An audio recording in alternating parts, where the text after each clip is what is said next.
Rekonstruksi Jalan Ngarum Kembangan, Kabupaten Sragen menuai sorotan publik. Proyek dengan nilai kontrak 3,1 miliar ini dikerjakan oleh JP Sidomukti Raharjo melalui dana alokasi umum tahun anggaran 2025. Berdasarkan dokumen kontrak, cakupan pekerjaan meliputi pembangunan jalan sepanjang 3,11 km dengan lebar 5 meter serta talut penahan tanah di sejumlah titik rawan.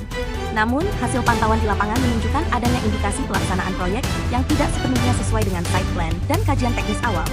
Sejumlah elemen penting yang seharusnya mendasari konstruksi, seperti penyelidikan tanah dan hidrologi, SPT, CPT, sifat fisik mekanik tanah, kedalaman muka air tanah, hingga potensi likuifaksi maupun longsor, diduga belum dilaksanakan secara memadai.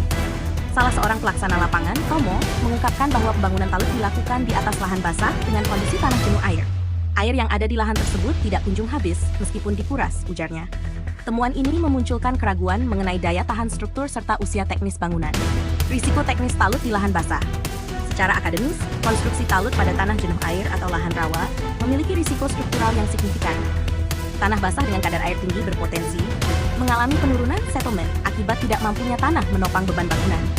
Kehilangan stabilitas lereng sehingga rawan retak atau longsor. Menurunkan umur layanan, service life bangunan talut karena adanya rembesan dan erosi internal. Memerlukan perkuatan tambahan seperti building, geotextile, drainase bawah tanah, atau material timbunan khusus untuk mengurangi risiko kegagalan. Jika aspek teknis ini diabaikan, proyek dapat berujung pada pemborosan anggaran, sekaligus kerugian masyarakat akibat jalan dan talut yang cepat rusak.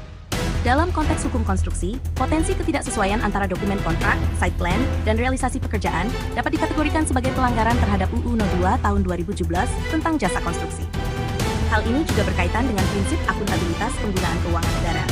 Dengan demikian, rekonstruksi Jalan Ngarum Kembangan bukan hanya soal pembangunan infrastruktur, tetapi juga menyangkut integritas teknis, kepatuhan hukum, dan etika penggunaan dana publik. Pewarta Nabramantio, Kabupaten Sragen melaporkan.